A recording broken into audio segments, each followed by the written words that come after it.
Now we're rolling. Damage Plan MMA podcast. I'm Jason, as always, my co-host, the voice of MMA in Utah. What up, Zack? We're back. We're back, baby. Back, baby. I don't even know how to do that. I don't even know what we're doing. I'm what are we doing? I'm like looking at my computer. Well, see, here's the we problem. haven't recorded in so long. Yeah, you bailed. I bailed. You bailed on me. I bailed. And you didn't take your podcast equipment. For the record, no. It was my wife's.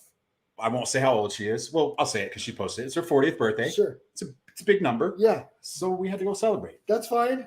At Disney. That's fine. At Disney. And there's no fights last weekend, so it's fine. We took a little break off around the fight. We planned that. Yeah. We plan our travel schedules around fights. Thanks, babe. Yeah. For planning your birthday on a weekend when there was no fights. 40 years ago. Yeah. It's great timing. That's called planning ahead. I tried to do it by myself. It just didn't go so well, you know? You know what? I didn't even watch the one you did by yourself. Oh, hey, thanks for the support, friend, partner, My last buddy. I go deer hunting for 8 days, come back, and then I go to freaking You know what? Disney for 4 You do days. this one by This is yourself. bullshit. Do this by yourself. But it's good to be back because we got fights coming up tonight, Bellator. We're going to boxing. Bobby King. We're going to boxing at the 801 Event Center. I don't even know the name of the event, but we're going to watch our boy John Bryant. Yeah, he's going to sleep somebody. He's going to sleep somebody, go to 3-0 tonight. We're going to watch him tonight. If you need something to do tonight, I'm pretty sure there's still tickets available at the 801. We'll be there. I'll be there with my new Contender Series shirt, Give Blood, Fight MMA. Nobody makes me bleed my own blood. Nobody makes me bleed my own blood. One of the greatest lines ever. And then the Muscles Don't Win Fight shirts. That should be a new shirt. What? Nobody makes me bleed my own blood. Did we just come up with a new shirt idea? It just got stolen. Nobody's going to take it. Nobody's going to take it, dude. Nobody's going to take it. There's one guy watching. It's probably either Hillary or Jackson. Or Fiji. Fiji. You need to come on the podcast. Hillary or Jackson. Yeah, so we have watching? Steel Fist in 2 weeks. Steel Fist in 2 weeks. Calvin Perrington versus Nino Janelle for the main event. It's a great fight. I'm super excited. Is that a pro? Are they both on pro? Yeah, that's their pro debut at welterweight. That's a really good fight. Calvin's coming on the podcast Monday at 3:30 our time, 2:30 his time in Vegas. Okay. So we got to get Nino on. It's Hillary. Babes never lets me down. We got to get Nino on. Cole Faust said he would come do it on Monday as well. Punch you in the stomach. I still got to pay up on that. Punch me in the stomach because Hillary reminded me that I still haven't paid up on that. I have reached out to his opponent as well, so we'll see. And then, and then anybody else fighting on that Steel Fist card, you need to message us and don't wait till, when you're cutting weight. I'm working on Aaron Jennings messaged me, and we're going to get him for Monday too. I think Monday early evening is when he wanted to come on. So we'll have 2 for sure on Monday. Okay. 2 for sure on Monday. So you just told me something before we went live on the podcast. Are you going to change something? No. You're not doing it? No. Hillary was trying to get me to shave my beard. But so here's the thing. Because I've been clean shaven since our wedding day. I have been clean shaven. We've been married 12 and a half years. Okay. One time. For your wedding?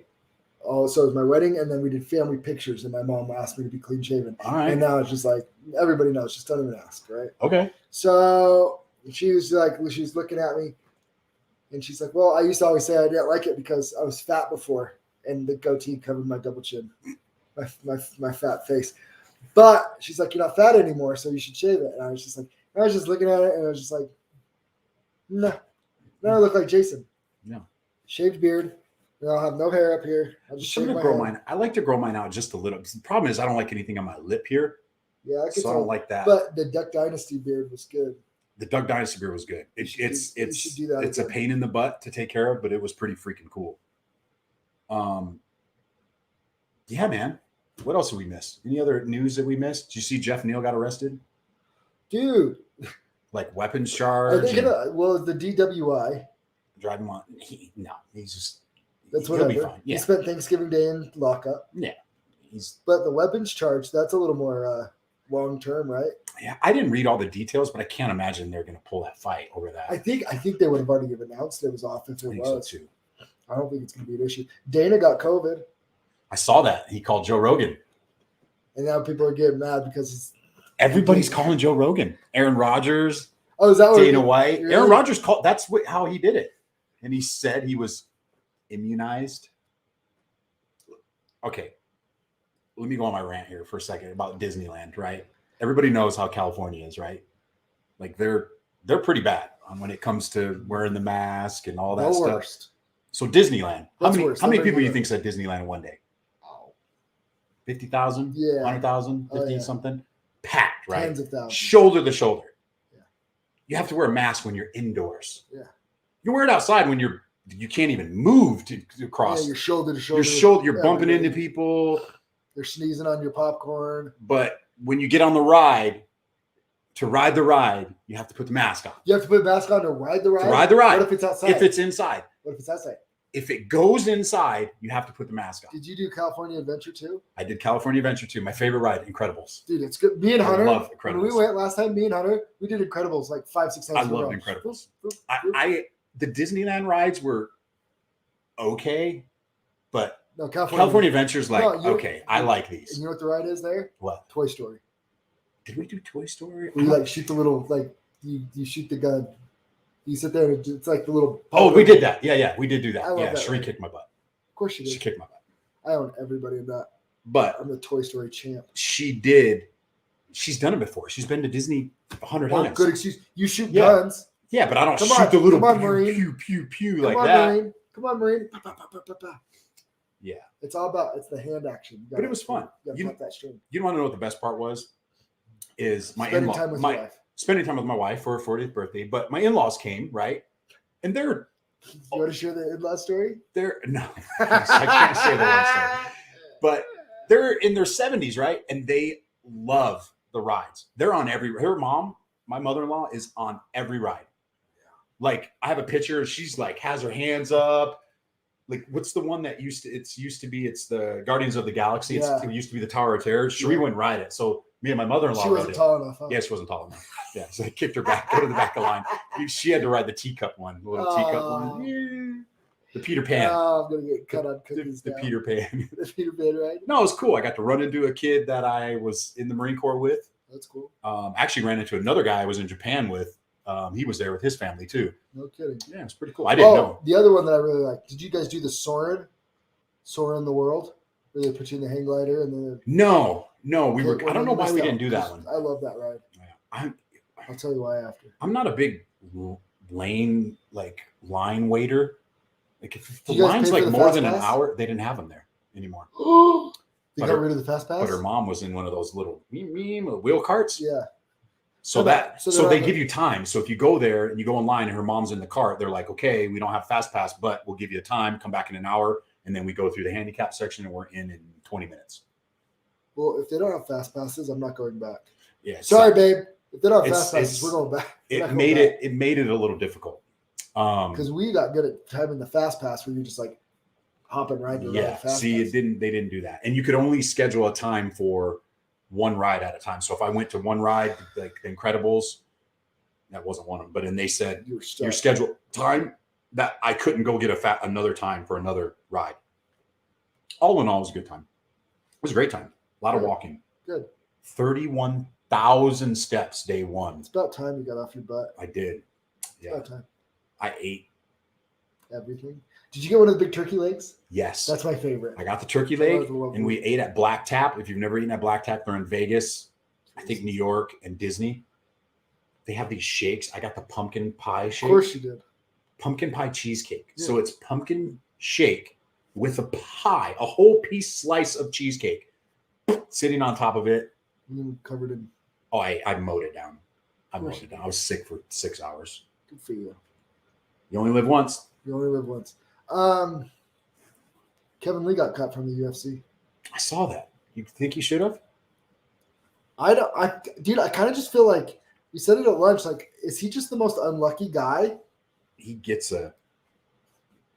Well, no. Like, let's just be honest. Like, right? He gets his break. Gets to fight Tony Ferguson, right? Which in a fight he was winning. Fight that he was winning until he got caught. Right? Yeah. Was it triangle or armbar? Triangle, I think. Right. But he had staph. He had a giant staph infection. Yeah. Right? That you could definitely say caused caused some issues, right? Yeah. Beats Edson Barbosa. Yep. He kind of gets, but people forget too. Right after that, his coach, his MMA coach that he was close with, committed suicide. Mm. Well, I mean, and that affected a lot of people. And Kevin Lee was one of the people. And then remember, because he went up to TriStar and trained with Farazza Hobby. That's like right. He was kind of like looking for a new home. Yeah. Right? And Joe Rogan was the one that told him he should go do Farazza Hobby because he said your skill set is just like GSP's. Yeah. Athletic striker, but also dominant wrestling. Like go to Farazza Hobby, right? Yeah. For whatever reason, they didn't jive well. And then he's just, and then he runs into Oliveira. It's like, oh crap, you just ran into the future champ. You didn't know. Then he gets the really highlight knockout against Gregor Gillespie. That was before Oliveira, but he got that, tore his ACL though, like after that. Right? Yep. And then that last fight, he lost, right? Daniel Rodriguez, unanimous decision. He got pieced up by D-Rod and then got a suspension for his Adderall prescription.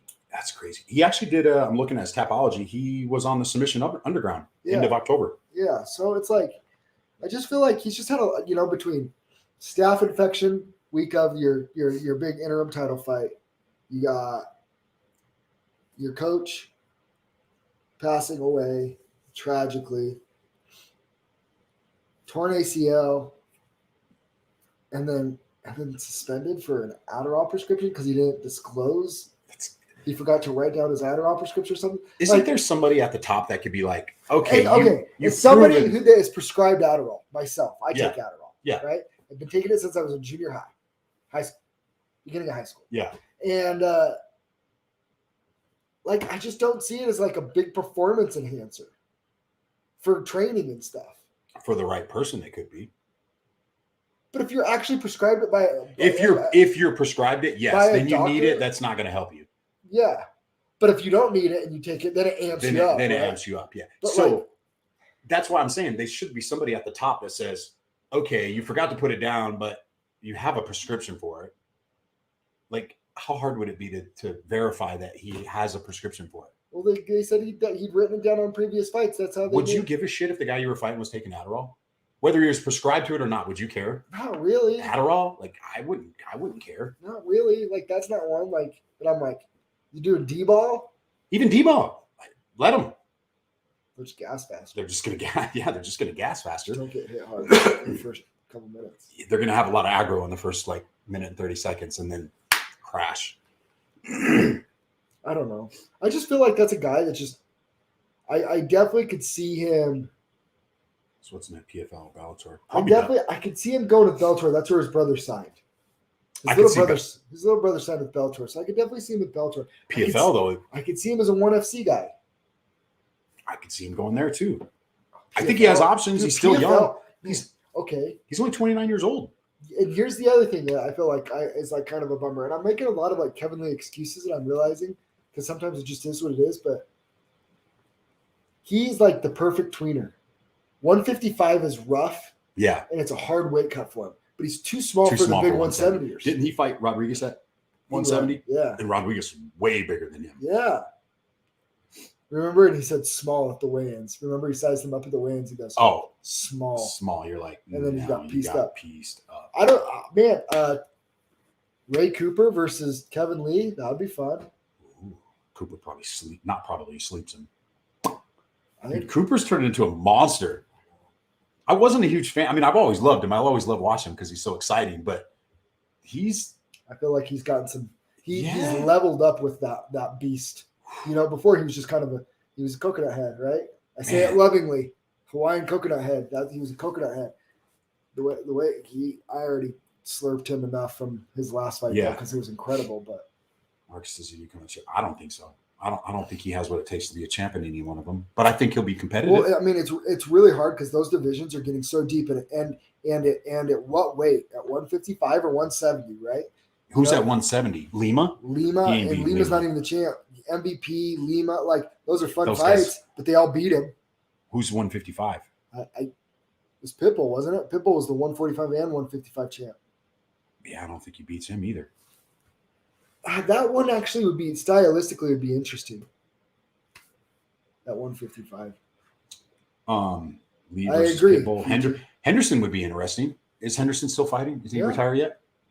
That'd be good. I actually would like that one. I like those. That'd be a nice introduction for Lee. Yeah, I think Bellator probably makes the most sense. Business wise, if I was him, I would be more interested in fighting PFL. More money opportunity, and you gotta love the. I know when I'm fighting. Why not go bare knuckle? What did Mike Perry make? $250. Yeah, made $250,000 for that fight. Well, good for him, but when will he get a fight again? I don't like bare knuckle, dude. It wasn't bare knuckle, didn't they? Had gloves on, I think. They had MMA gloves. They had MMA gloves. It was boxing. It was boxing with a ring with MMA gloves. But it was boxing, though, right? But it was boxing with MMA gloves. That's what Frank Mir did. Man, Dan Margliotta was a little slow to stop that fight. If he dies, he dies. Ooh. Clay Collard and Kevin Lee, PFL. Oh my gosh! Whoa! Is Clay's definitely the better boxer. Yeah. I think Clay would beat him too. I think I would have to say Clay would be the favorite in that fight. I like it. And if he was a dog, we would have to hammer that. Yeah. What's up, Phillips? Does ONE FC pay as well? I don't know about that. Yeah, the ONE FC actually pays really well. Didn't they get approved to fight in Denver, Colorado? Yeah. They Denver, Colorado approved their rule set, and that was the big thing why ONE FC couldn't be here, because you could strike down opponents here. Yeah. Kick, knee. Good for Colorado. And Colorado comes out. Yeah, they got high enough, you just get people high enough and just let people do it. I always forget because there was one on this morning. I always forget the one because they're on super early in the morning, but they're great fights. They're always great fights. Yeah. Always great fights. Oh, yeah. Should we break down this card for tomorrow night? And is Conor McGregor on all the gas right now? He's on all the gas, dude. He's freaking He's so yoked up. He's on he looks like he's on all the D-ball. Show. He looks Hillary even said it last night when I showed him. I'm like, look at this. Look at Conor. And she's like, that's not even him. Doesn't even look like him. You stop it, Tanner. You stop it. You see all that gray? Tanner, I'm working on it every day, bro. Every day. Let's do one. Yeah. Yeah, dude. The one fight that I actually would have really wanted to see.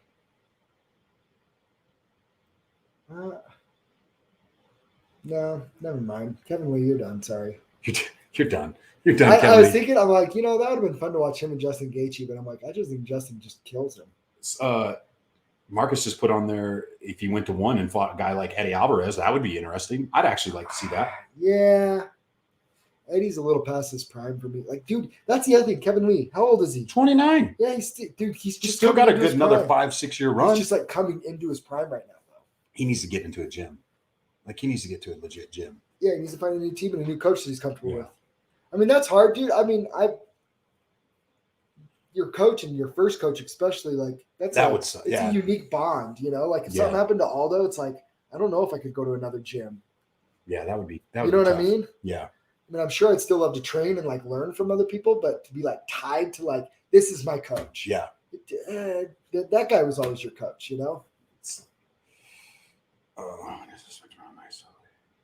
What else?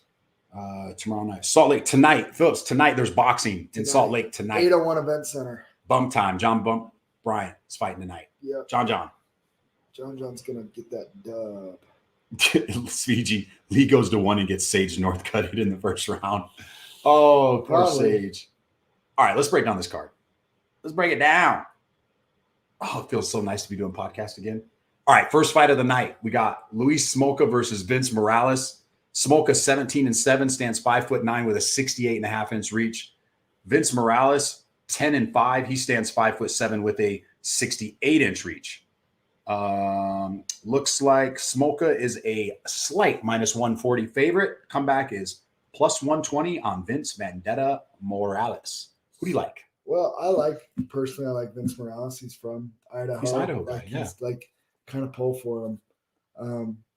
But when it comes to who do I really think I'm going to win and lose in this fight, and trying to be more disciplined and not pick with my heart as much, I think Louis Smoka gets it done. You're going with the last samurai?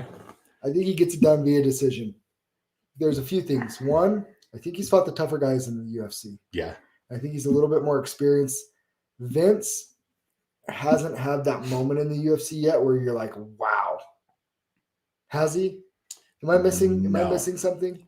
No, he lost to Song Yadong. Last 5 fights, he beat Ayman Zahabi, loses to Benito Lopez decision 2.5 years ago. Chris Gutierrez beat him with the leg kicks. And then he beat Draco Rodriguez, who had a lot of hype behind him, but I think he's kind of on the – I don't think he's as good as that was people really thought. Close, too. Like, I remember some people not even being happy with that decision. I was good. But anyways, I actually think Luis Smoka is a little bit better fighter, just a little bit better everywhere. I really like Vince Morales. Yeah, but I like the decision, and the fight goes the distance the most. I like that. I like fight goes decision. I'm going to pick. So Marcus Hackford, I would disagree with you on the TKO. I'm not betting it. Yeah, who knows? I'm just saying. I'm not betting it, but I'll lean with you on the Smoka. I think he's fought the better competition slightly. Yeah. Next up in the lightweight division, we got Claudio Pualis against Chris Grutsemacher. Pualis is 10-1. He stands 5'11" with a 72-inch reach. Grutsemacher is 15-4. He stands 5'8" with a 68-inch reach. And this is about a coin flip. Grutsemacher is on Tapology. He's a -120, even money on Pualis. Grutsemacher's 35 years old. Wow, I didn't know realize he was that old. Yeah, he's an old man. All right, then. What do you think of this one? So this one's actually really interesting. So Grutsemacher was a guy that I was really high on coming off The Ultimate Fighter because he doesn't have an exciting style, but he has that grinder wrestling mentality, and he's one of those guys that unless you can get him to, hesitate to shoot and stuff, his wrestling and his pressure is pretty elite, you know? And or maybe not elite isn't the right word, but it's pretty smothering. Is that smothering? That's a good word. That's a good right. Word. And he's a good grinder. One, I don't like that he's super inactive. He doesn't fight that much. No. But two, the other one is we saw when he fights like a guy that can be a dynamic striker, Alexander Hernandez pieced him up and put him down. And I just don't think he's like a top level. He'll never even be close to a top 15 guy in that class. But neither is his opponent. And you know what? As much as, and I've heard other people on Claudio, is that his name? Yeah, Claudio. As much as I've heard some other people liking him in this fight, I actually think Chris's grit and wrestling gets it done, and I got Chris by decision. Ooh. I don't hate that. Rob, what's up, man? Today I make my first official bet. It's only $1. Where are you betting only $1 at? DraftKings? I don't know. Fiji, stop betting now. I forbid it. Fiji. No betting. We got to talk. Your wife's going to make you turn off the Damage Plan MMA podcast. But if you're going to bet, do it responsibly. Chris by unanimous decision. You like Chris too. I'm going to go the opposite way. That's a coin flip fight. I think it's close. But you know what I mean? Wrestling. The wrestling kind of determines it. So that's. Yeah. This is a big stay away from me. I'm not actually betting on that. Yeah. Next up in the light heavyweight division, we got Alonzo Minifield versus William Knight. Minifield is 11-2, stands 6 foot tall with a 76-inch reach. Knight 10-2. He stands 5'10" with a 73-inch reach. Minifield is your slight favorite at -175. The comeback is +140 on Knight. I think we're both in agreement on this one. Don't love William Knight. Not a huge William Knight fan, and I'm going to take the Fortis MMA guy. Yeah, me too, Alonzo Minifield. And I feel like William Knight is like the perfect guy to fight against a Fortis guy. Does this go to decision? Or does this get finished? You know what? I could see it going to a decision. They're both tough guys. Vegas says Vegas says it doesn't go to decision. 2-1. Really? Vegas, if you're going to Vegas, it looks like they think it's going to end somewhere around round 3. -110 fight starts round 3. You know I'm what? going to say Minifield by TKO. I'd say round 3 starts. I like round 3 starts. If he gets a finish, it's going to be in the 3rd. I agree. Okie dokie. Don't blink, though, because they can both put each other's lights out like that. Next up in the strawweight division, we got Mallory Martin fighting Cheyenne Velismas. I probably said it wrong. I did. The Warrior Princess. Buys was easier. Used to be Cheyenne Buys, no longer. Mallory Martin, 7-4. She stands 5'4" with a 64-inch reach. Cheyenne, 6-2. She stands 5'3" with a 63-inch reach. This should be an interesting matchup. Cheyenne is a -190 favorite. Comeback is +160 on Martin. So, on paper, I look at it. Yeah. And I just think Cheyenne Buys is just a little bit better everywhere. Okay. I think she's the better fighter and everything. That being said, she doesn't have the same last name as she did because she's going through a breakup or divorce or whatever, too. Yep. And that can happen. That can cause one of two things. One, she'll be super aggressive and she'll be a monster. Yeah. Right? Or two, she's just not going to look that great. Yeah. And because fighting's hard enough when everything in your life is going good, but when it's not going good, we've seen some pretty bad performances from people where you're like, yep, man, what happened? You know what I mean? Like, these are just because there's professional athletes that they're still real life human beings. And yeah, that stuff. I mean, like, how did it affect her training, her prepreparation in the camp, or was this like the perfect distraction for her?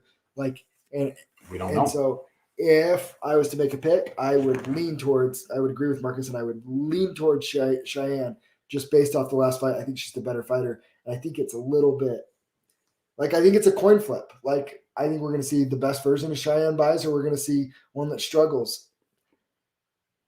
I think if all things are equal, I think she's the better fighter. So I'm just going to assume she shows up and performs.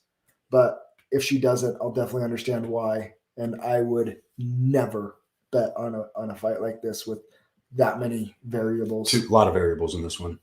I'm with you on this one. I'm going to go Cheyenne on this. I do think she's the better fighter. Not going to bet it because of all those reasons. Just too much iffy stuff there. But we're going to go Cheyenne on this one. Next up in the welterweight division, we got Jake Matthews fighting Jeremiah Wells. Matthews 17-5, stands 5'11" with a 72-inch reach. Wells 9-2-1. He stands 5'9" with a 75-inch reach. And if I remember right, this is Matthews' second or third opponent switch. He was supposed to fight, I thought, somebody else. No, I'm thinking of somebody else. I'm thinking of Brendan Allen. Had two different. Yeah, Brendan Allen had a bunch. So Jake Matthews, Jeremiah Wells. Who do you like in this one? Well, I mean, so Jake Matthews quietly is one of the guys that I kind of just like pull for. Yeah. What is he, 25? 27. 27. He's been in the UFC since he was like 21, 22 years old. Yeah. He's never gotten off the hump, but he does just enough to like win, always keep that light on him to be like, maybe once he turns the corner, he can get there. It's like, but for me, I think the UFC is starting to give him guys that they're saying it's now or never. Like, you need to be able to put this guy away. I actually think Jake Matthews dominates this fight. I like Jake Matthews in this fight. His last fight, he was coming off a loss against Sean Brady, but we've seen what Sean Brady is doing. Look what he just did to Chiesa. And he had a 3-fight winning streak prior to that. I mean, you got I like Jake Matthews. Older Jeremiah Wells. He beat Warley Alves 5 months ago. Okay, that was. But he didn't fight for a year and a half before that. Yeah, and that Alves thing. Remember, Alves was so hyped because he had the big upset win. Yep. Right over. I can't remember who it was, but he had a big. Warley Alves had a big upset win, and then he turned it around hot, and then lost as a big favorite. He beat. Remind me. I'm looking at it. Wrong on. The Mornir Lazis? No. Yes. Was that the one? Yeah, because he was. Yep. Like Lazis was supposed to kill him over in Abu Dhabi. Yeah. Yep. And I remember. So we're both on Matthews on this. Okay. Yeah, pretty heavy. All right, another welterweight fight. We got Brian Barberino against Darian Weeks. I like Brian Bam. Bam Bam is 15-8, stands 6 foot tall with a 72-inch reach. Darian Weeks is 5-0. He's coming in on short notice. Barberino was supposed to fight Matt Brown, and Brown got the vid. Dang it! Got the vid. That would have been a fun fight. Should have been vaccinated. Stop you. Hey, that's should have been immunized. Should have called Joe Rogan. Should have called Antonio Brown. Maybe not. Will Dana White be at the fights this weekend? How crazy will that be if he's already? He said if he has a negative test, he will. I bet he's there. Don't you think if you're Dana White, you get some? You probably pay somebody on your staff to be like, bro, you're gonna give me a negative test. You're gonna give me a negative test. So Darian Weeks and Brian Barberino. Darian Weeks coming in on short notice, 5-0. Man, that's kind of a big step. Brian is a vet and tough everywhere. I don't like Darian Weeks in this spot. Like this isn't our boy Chris Curtis who's getting a short notice into the UFC and like, hey, you have almost, you have 35 professional fights. Here's your moment. This dude's 5-0 fighting a guy that's been in the UFC for how long? 23 professional fights. What is he? This guy, he's a boxer. He's clearly a boxer. Yeah. But this isn't boxing. This is MMA. He had a very extensive amateur career. That's okay. Very extensive amateur. But he didn't fight anybody, though. Nope. Wow. I'm looking at the record of the guys he fought. I mean, look at that one. The one that he lost. His last one that he lost. Let's do a 1-0 guy. You know what? But why is the odds so close? Yeah. It's like even money on this fight. Barberina's not getting any love. Yeah, but if you're a vet like that and you've had that UFC experience and you're fighting a guy that's only 5, something seems fishy about that. Yeah, something seems really fishy about that. Huh. I like Brian Barberina. Brian just almost died from a stomach surgery. Came back and lost to the worst fighter he's ever lost to. That makes sense. That makes sense. Hey, post that. Wells is going to sub him. Who's saying that?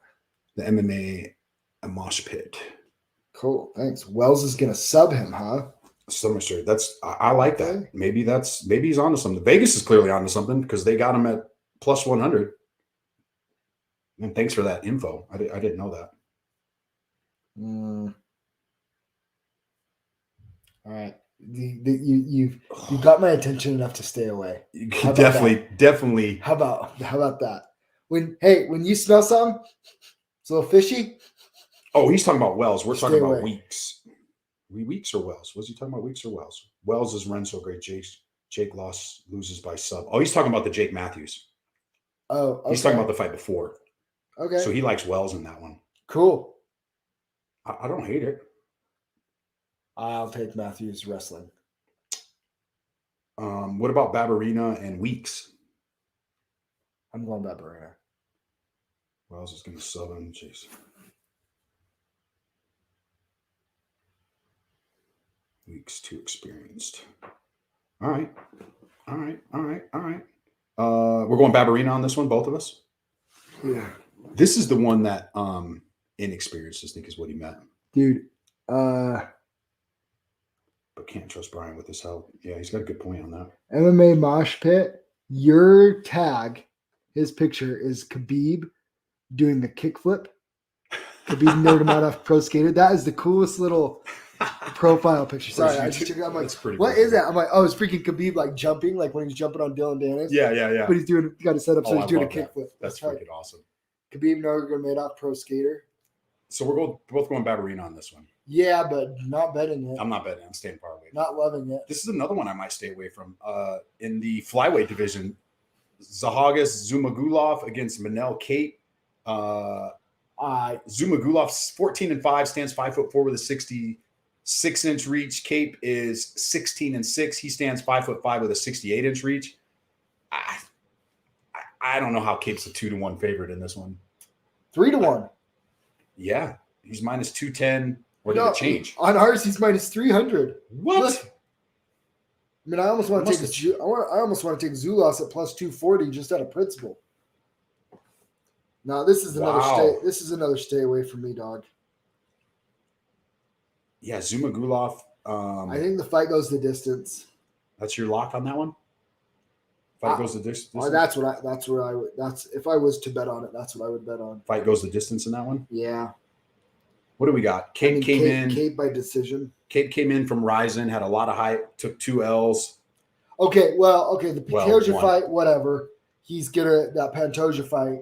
I think Pantoja is the second best flyweight in the world next to Brandon Moreno and holds a win over Brandon Moreno. And 2 wins over Brandon Moreno. And he should have won that split decision. Should have went to him on that. Yeah, Nikolai. and so I mean, okay, but I'm not feeling the hype. Like, dude, he came in asking to fight Figgy, champ versus champ, right away.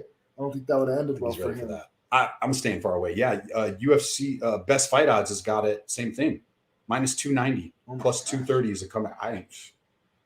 If you are going to bet, Zulas definitely is the value.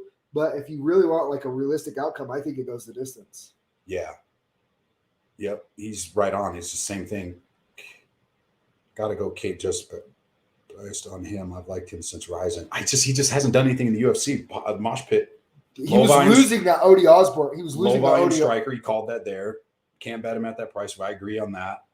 Weight's all over the place. He just struggles in the UFC. He's never going to be a guy. Yeah, he's not that guy. You're not that guy, pal. You're not that guy. I think he wins this fight, but I'm not betting it. No way.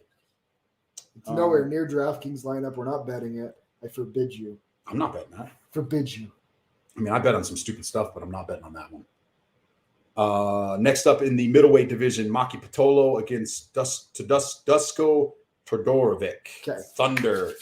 Coconut Bombs, 13-8, stands 5'10" with a 73.5-inch reach. And our boy Thunder is 10-2. He stands 6'1" with a 74-inch reach. Pitolo's coming off a 3-fight losing streak, and our boy Thunder is 2-fight losing streak. Who you got? So I'm actually really excited about this fight. Yes, I think I know where you're going. Do you? Yep. There are 2 underdogs that I love on this card. And Maki Pitolo just happens to be one of them. Yes. Dude cracks. The dude can crack. And what did I find out about Dusko?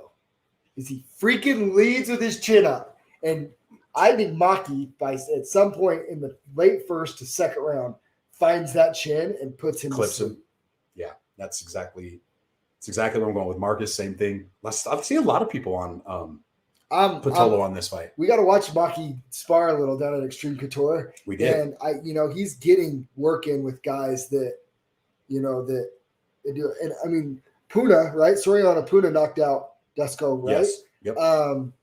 Less than a year old. Maki and Soriano, they train together. Yeah. I mean, there's so many factors that I love that I don't just love Maki to win. I think he knocks him out. And Maki was winning his last fight till he got caught by Julian Marquez. In that submission, yeah. In the submission. He was winning that fight. So I don't just like Maki. I love him. I think Vegas is giving us a gift because I actually think he should be favored. I think he's the better fighter. Yes. Maki. Pitolo. 2 units. Best fight odds. It's got him at plus 135. 2 units. 2 units. And then we're going to parlay with half a unit with another underdog later. Good point. These boys with Puna. Nice pick. All right. Next up. And Puna just beat him. Yep. Dude, I like this MMA mosh pit guy. Yeah, he's on it. No, that was not him. All right. Next up, we got in the welterweight division, Alex Morano against Mickey Gall. Morano is 20-7, stands 5'11" with a 72-inch reach. Mickey Gall 7-3. He stands 6'2" with a 74-inch reach. A lot of Fortis guys on this card. Yeah, who are you liking in this one? The Great White Morano. I like Alex Morano, but So Mickey Gall is kind of a little bit correct. Anthony Hernandez, thank you. Mickey Gall is kind of an enigma. I'm gonna go grab my monster. Okay. You keep talking. Okay. Mickey Gall is a little bit of an enigma to me because really he was brought into the UFC to beat up Sage Northcutt and beat Sage and fight Sage Northcutt. And he beat Sage Northcutt because he had such a distinct advantage on the ground. And he is good on the ground. I felt like Mickey Gall was on his way out of the UFC at some point. And I thought he was getting close. And then he switched camps to the immortal Matt Brown. And he looked phenomenal. What was his last fight against Jordan Williams? His last fight was, I think it was Jordan Williams. Yep. Submitted him. And he ragdolled Jordan Williams. Yeah. And I was on Jordan Williams. Yeah, I think we both were. And Mickey looked incredible. And one thing that I noticed with Matt Brown in his corner for that fight, there seems to be like, go all the way back to season, I believe, 7 of The Ultimate Fighter that Matt Brown was on. That dude is just a hard, mean dude. I even remember I just remember Forrest Griffin screaming at Matt Brown to like let his hands go and get going. Yeah. And he was freaking out because he's like, he hits us all so hard in practice. If he's not going to let his hands go in the fight and beat this guy up, I'm going to be pissed, right? Like, Matt Brown is a violent fighter. He throws everything with bad intentions. Yeah. I mean, he has one of the most hellacious knockouts in UFC history with that elbow over the top on Diego Sanchez. You know, like, he's just violent and he's creative with it. And I actually think that was the perfect complement to what Mickey Gall needed. Mickey Gall needed a little like, you know, his jiu-jitsu game is really slick and nice and he's long and athletic or whatever. You know what? When you're fighting, you got to have that dog in you. And I think that Matt Brown is helping instill or pull that dog out of Mickey Gall of like, and get like, I think his striking's got better. The problem is I say all that and I like Gall and I kind of want to pick Gall. Like I want to. I just don't see the path for victory for him against Alex Moreno. I think Moreno's better on the feet. And he's a black belt himself in jiu-jitsu. And I would be really surprised if Mickey Gall could submit him. Like, I want to pick Gall, but I don't know what his path to victory is. I just think Alex Moreno's just going to be a step ahead of him a little bit. I'm picking up where you're throwing down. I'm going to go Morano on this one, too. Yeah. It's another one. There's a lot of fights. It's close, though. Like, this one's close. Like, I would not bet against Mickey Gall in this. I would not bet on Alex Morano in this fight. Because I think Mickey's getting better. I really do. I actually think him training with Matt Brown and them, like, I think he's getting better, and I think he's in a camp that's pulling out the best version of him. Yeah. And hopefully he can stick in the UFC and have a good career. But I like the path that Alex Morano's on. Alex Morano.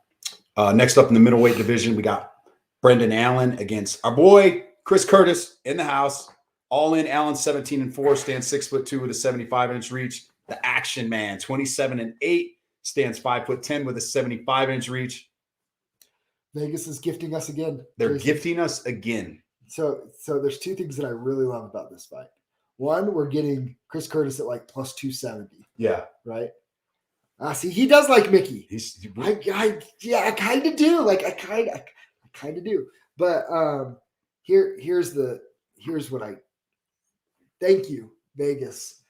Chris Curtis has already cashed for both of us once very nicely. And I believe he's his last fight. One, I think that he can touch Brendan Allen and put his lights out. Very similar to Phil Haas. Okay. Two, he is the more experienced fighter. And I don't care how many fights he's had. Chris Curtis was fighting high caliber guys outside of the UFC in the PFL, you know, and stuff. Like, I mean, he's fighting the best of the best outside of the UFC. Now he's finally in the UFC. And he's so good. He's probably a 170er, but he's still fighting 185. And Haas is a big 180 fighter, and he slept him. Here's what I really like about it, though. Who does Brendan Allen hate more than anybody? Sean Strickland. Sean Strickland hates him. Guess who's in Chris Curtis's corner? Sean Strickland. Don't you think that Brendan Allen, like, that could get in his head a little bit? I think that there's a factor that Brendan Allen is going to be, because he's been trying to get that rematch. Yeah. And Sean Strickland's like, screw that guy. You know, he just dismisses it. Yeah. I think that Brendan Allen is thinking, I'm going to go into this. I'm going to beat up Sean Strickland's boy. I'm going to talk smack to Sean Strickland in the corner while I'm beating up his boy, and I'm going to get that rematch. You know, like I just need Sean Strickland to lose to Jack Hermanson, and then we'll be right in line for a rematch. And you know what? I'm just presuming here. We know that Chris Curtis is our boy. I'm not picking against Chris Curtis. And again, I actually think he has a good path to victory here. And the odds that are plus 270, I think are insane. If Chris Curtis was like plus 170, then I'd be like, I think that's about right. But plus 270, you're going to give me a whole extra 100 points? It's plus 280. Give it to me, dog. Plus 280, a lot of Give it to me, dog. If he was a slight underdog, I dig it. But almost 3-1. 5 dimes is plus 285. 3-1. Give me Chris Action Man Curtis all day. I kind of like what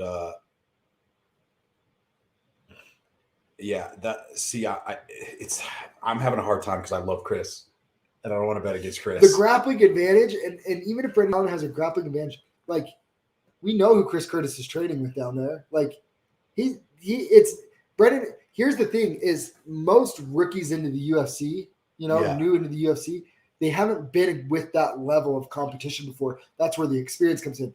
He's been training with that level of competition for almost a decade. Yeah. Fighting those guys and beating a lot of those types of guys. His main training partner, Sean Strickland, who beats the brakes off of Brendan Allen. I would love to see. I'm going Chris Curtis. I don't care.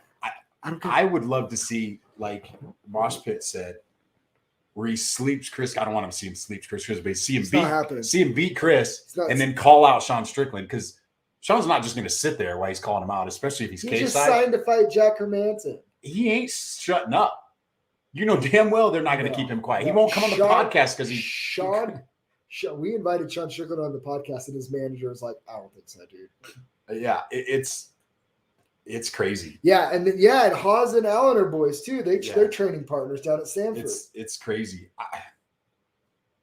I but I'm going with Chris Curtis. I think the values value-wise, I'm going to take Curtis. Curtis is a huge, but I'm going to pick Allen to win the fight. And then you ready for this? What?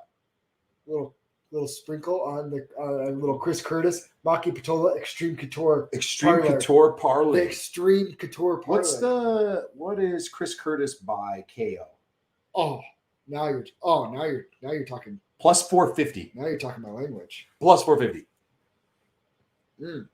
I could get down on that. Yeah, same. That's what I like. I bet him by. I'll bet that. I'll bet the plus 450. But I think I'm picking Allen on here, but I'm gonna sprinkle a little bit on because of those odds. Chris Curtis, when you see this clip, your boy Zack. We got to change the. Picked you. That's me. Picked you, and is riding with you. Jason is like being skirtish about it. Just remember that. Maki and Curtis both by KO too. Oh, okay. Oh, you're getting insane odds at that. Because what are you, plus 450? And what's Maki at by KO? Hey. Maki is. Maki and Chris just to win is plus 760. I don't hate that. I don't hate it. That's a tasty little extreme court. Yeah. Extreme couture parlay there. Roman, dial it up. The Extreme Couture parlay. Extreme Couture parlay. All right, next up, lightweight division. Clay Guida, I don't know how the hell that guy's still fighting against Leonardo Santos. Clay Guida's 36-21, stands 5'7" with a 70-inch reach. Santos 18-4-1. He stands 6 foot tall with a 75-inch reach. How do you see this fight playing out? Clay Guida doesn't stop moving for 3 rounds. And he wins a decision? Yeah. Both of them by KO. I'm trying to find that. It's hard to the props, like by KO or whatever.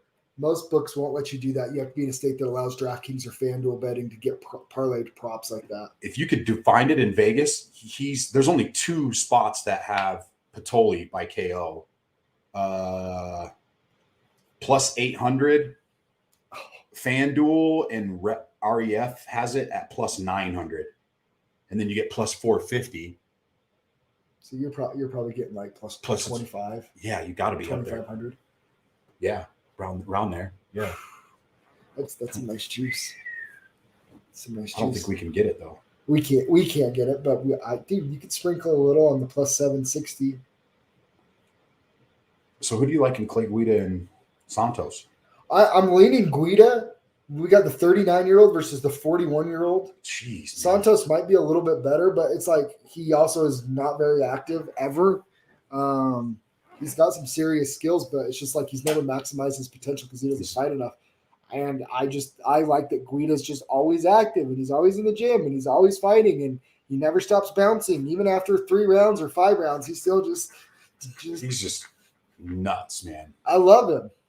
You know, it's what's fun is I've been teasing Cole Faust. Cole's hair gets a little wild. We're like, he does. He should just Guida it for one fight. He should just before he cuts his hair. Yeah, just one fight. He needs to Guida it. Yeah, why not? We're gonna have to talk about that when he comes in the podcast next week. So are you taking Santos or Guida? I'm gonna go Guida. Let's go Guida. Yeah. All right. These next 3 fights. This main card is I like really good. Jimmy Crute and Jamal Hill. Jimmy Crute 12-2, stands 6'2" with a 74-inch reach. Sweet Dreams is 8-1, stands 6'4" with a 79-inch reach. He's got a 2-inch height and a 5-inch reach advantage. Does Hill in this fight? Crute minus 180. Jamal Hill is plus 155. And if you remember, Crute was the one Anthony Smith stopped him with that leg kick. We tried to keep going, but he'd shut off the nerve. He shut off that nerve. He kept rolling that ankle. I like Jimmy Crute. I like his toughness. I think he's gritty. He's strong. You know, he was on a nice stretch there. Had a couple nice big first-round knockouts before he ran into Anthony Smith. What I learned with Jamal Hill, though, is you can't question his toughness because Paul Craig completely dislocated his elbow and he kept fighting. Yep. And I think Jamal Hill's athleticism at that size and the way he moves, I just think he's going to be a little bit too quick for Jimmy Crute. And I think he's going to be able to avoid getting hit with big bombs. And I think that Jamal Hill puts Crute away inside 3 rounds. I'm going to go the other way. I think Crute gets it done. Cool. I like it. I'm going to agree with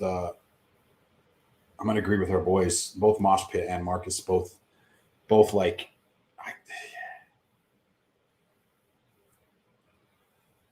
I think Crute gets it done. I think it goes to decision. I don't think he finishes him. I'm going to go Crute by decision. That's my take, and I'm sticking with it. I like Hill. I like Hill to win by knockout. Okay. We're going to disagree on that one. Let's see if we disagree on this one. Should be the freaking main event. Oh, man. I've been stoked about this one as soon as they announced it. Rafael Fazeev and Brad Riddell. Fazeev is 10-1. He stands 5'8" with a 71.5-inch reach. Riddell is 10-1. He stands 5'7" with a 71 and basic 71.5-inch reach. Dude, these guys are both Tiger Muay Thai guys. Does this fight hit the ground? With one of them going to sleep, probably, right? Or does it go to decision? I think Brad Riddell tries to get it to the ground. Think so? Yeah. I don't think he gets it there, though. I think Fazeev wins a decision. I think we might have potential, though, for like fight of the night. I think this is going to be fight of the night. This is going to be a damn good fight. This is a mini Chandler versus Gaethje type. Yes, I heard somebody talking about that too. That's kind of how I see it. Man, my pick is Fazeev. I just don't know how it's going to end. I'm debating on him getting the KO late, or because I could see these guys because they're going to be throwing. The other thing with Riddell is too, he's never going to stop coming forward. So for Fazeev to knock him out, he's going to have to completely separate him from consciousness too. I think for both guys to get it finished, they're gonna have to go out. Neither one of these guys are just gonna. No. I'm going Fazeev. I'm gonna go by decision, and I think it's gonna be super close. Cool. Thanks for copycatting me. You're welcome. Yeah. Copycat. Just doing what I can to promote the show and. All right, main event. We got in the bantamweight division. Rob Font versus Jose Aldo. Rob Font is 19-4, stands 5'8" with a 71.5-inch reach. Jose Aldo, 30-7, stands 5'7" with a 70-inch reach. This is another good fight. That's like, all right. This is a fight of, is Font the real deal? Is Jose going to fight for the title again? What do you see? What do you like? So I've been saying this since the Peter Yan fight. Yeah. And I love Jose Aldo. I think he's the greatest featherweight of all time. Well, him and Max. He had the greatest run as featherweight champ. Yeah. That's undeniable. Yeah. It's been pretty remarkable, the fountain of youth and success that he's had at 135. He's kind of an anomaly there. You know, usually people do more like Frankie Edgar does, right? Where they go down weight classes later in their career, but it usually doesn't go too well. It's been gone pretty good for him, and he really hasn't lost a fight except the Yan fight. You know, technically he lost the Morales fight that nobody thinks that he lost. Yeah. But here's actually though my thing is one thing that I've noticed with Jose Aldo, he looks phenomenal and can hang with anybody for 3 rounds. But when he gets to the 4th or 5th round, it doesn't look great.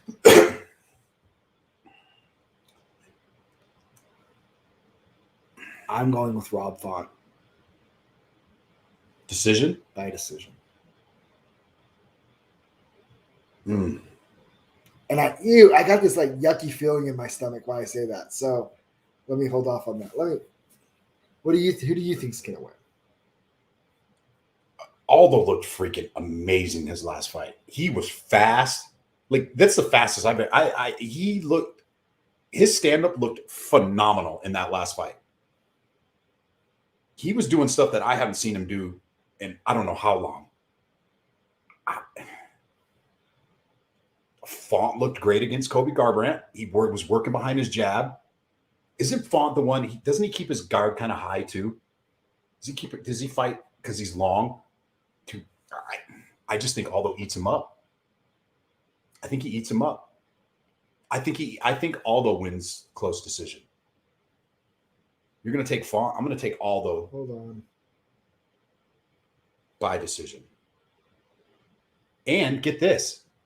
You think Aldo is just this old guy, right? He's only 35. And Font's 34. They're less than a year apart. I know. Man, you know what sucks for me though? Jose Aldo. Dude, I'd love to see Aldo win, and then, like Marcus just said, Aldo wins and have him and TJ fight. If Aldo wins and looks good in this fight, like he's up there. Yeah. Oh, he is up there. Oh, he's already up there. I know. He hasn't won a 5-round fight since 2016 at UFC 200 against Frankie Edgar. I'm thinking he's going to bank enough in those first 3 rounds that maybe he's going to be up enough that those last 2 rounds aren't going to matter. So last think round. he blinks him for the first 3 rounds. I think it's just going to be a close fight. I agree, but I'm just saying split decision. How about that? Let's go split decision. I'm going to go Aldo. You're going to go Font. It's so close that I'm actually cheering for. I like Rob Font. He's cool and all, but I'm cheering for Jose Aldo because.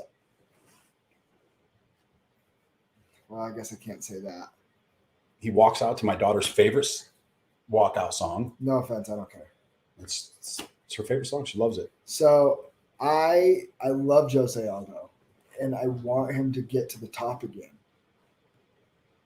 But that's for whatever reason, to me, and him going the only fights he's won since UFC 200. Go off of what he's done currently in the last year. But he hasn't. Okay, in the last year, Marlon Vera, 3 rounds. Peter Yan. No, he looked, but that's what I'm saying. He looked good. He looked great in the first 3 rounds. But then he comes back. And then he got whooped in the 4th round and almost died in the 5th round. I know. I'm just saying. But then he comes back and rewrites the ship against Vera and looked like a freaking world beater against Munoz. And Munoz is still very, very good. I know. Right? That's what I'm saying. And I like it. But That's what I'm saying is when you have that many miles on you, because Jose Aldo has 1 billion miles on him. Yeah. He is an old school Toyota right now that's just reliable and goes forever.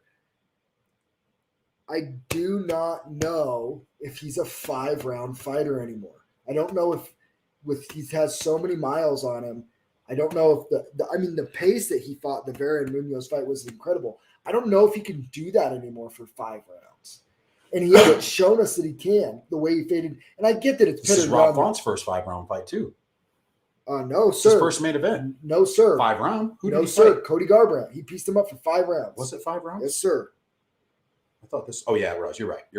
I know I'm right. I didn't even have to look it up. That was his first. That was his first. That was his first. That was his first. So that's what I'm saying. I just saw him go 5 rounds strong.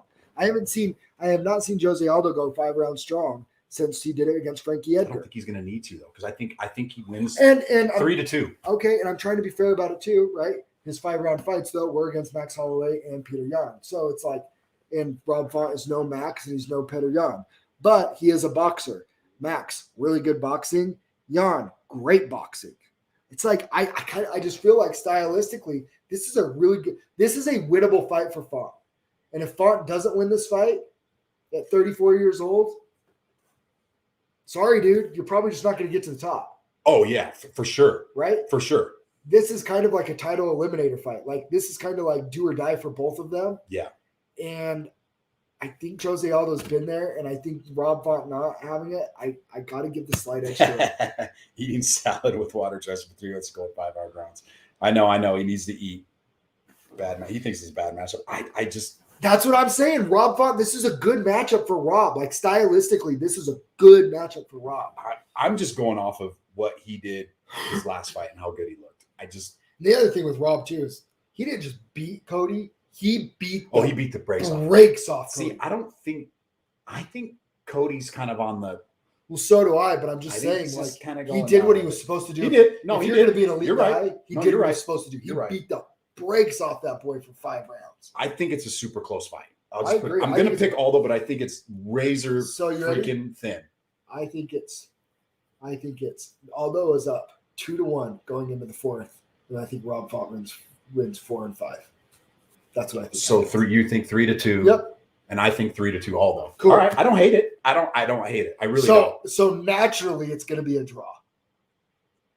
But does Cody? I don't think Cody beats Aldo. I think who's he fighting? He's going to lose. Kai France is going to beat him. I think, we're both on Kai France in that fight. That's a good fight. I'm really interested to see what Cody looks like at 125. He does hunt the boxer, but he also has that super high guard. I could see him slipping those punches and ripping that body. I get what he's saying. I get what you're saying. I don't see Aldo finishing Font. I don't see either one finish. Maybe that's the play. What's that fight? The fight goes the distance. Yeah, I get what you're saying, Mosh Pit. I do. I like this Mosh Pit guy. I don't know who you are, but welcome to the show. You've been great. Yeah, Marcus and Mosh Pit. Thank you guys for tuning in and interacting with us. It makes it funner for us. I'm just gonna go Aldo. That's cool, man. Split decision. Right down the middle, 3-2. I think it's going to be close. There's nothing wrong with that. So, but if you're okay, so our book has fight goes the distance is -140. I love that. I love that. Decision. Yeah, fight goes to decision. And matter of fact, that's what I would probably bet over I'm either not of them. betting. I don't think I'm going to bet on the fight. If you're betting, would you think the fight might go to a split decision? You're degen to the max. I think it's a coin flip fight, and according to the odds, it pretty much is. Font's a -145, comeback is +125. That's the other thing where it's that close.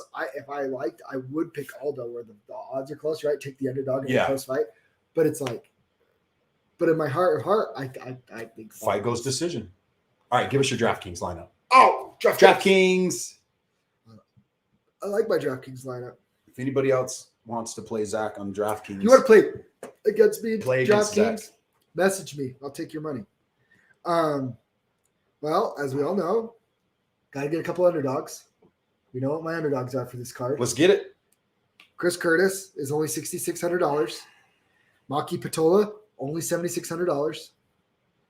That's a good start. And then we're gonna go Alonzo Minifield, Okay. 8,700. I am gonna go with my boy Rob Font because I do believe, win or lose, it's gonna go 5 rounds, and his volume he's gonna rack up. He's the type of guy that can still rack up 50, 60 points on a loss. Yeah. Because of the strikes, right? Their volume. And then I went Jake Matthews and then Alex Morano. So I have Curtis, Font, Matthews, Minifield, Morano, Patola, and you still get an extra $100. That's good budgeting. It's great budgeting. You're great. Hop on the train. Killing it on DraftKings. We will see you guys on Monday. Monday, we're going to recap. We're going to try and get Cole Faust in studio to punch me and do a little interview. Calvin Perrington, Cole's last opponent, making his pro debut, will be on the podcast at 3:30, and then possibly Aaron Jennings on the Steel Fist card. He's coming. Yeah, he just so messaged. If you're on the Steel Fist card, message us. Don't wait till the end. And then pretty soon you're also going to see a pretty sweet Fierce card starting to get announced for January. We are so lucky here in Utah. We got Steel Fist December, Fierce in January, Steel Fist in February. It's going to be good. Shout out to Contender Series. Shout out to Contender Series. Give blood, fight MMA. You should go to Contender Clothing. It's not Contender Series. It's Contender Clothing. Yeah. Go check out Contender Clothing. Sweet boxers. They're comfy. You can train in them. Oh, yeah. I train in mine every day. They keep everything secure. I was going to say something, but I won't say it. We'll see you guys on Monday. We out.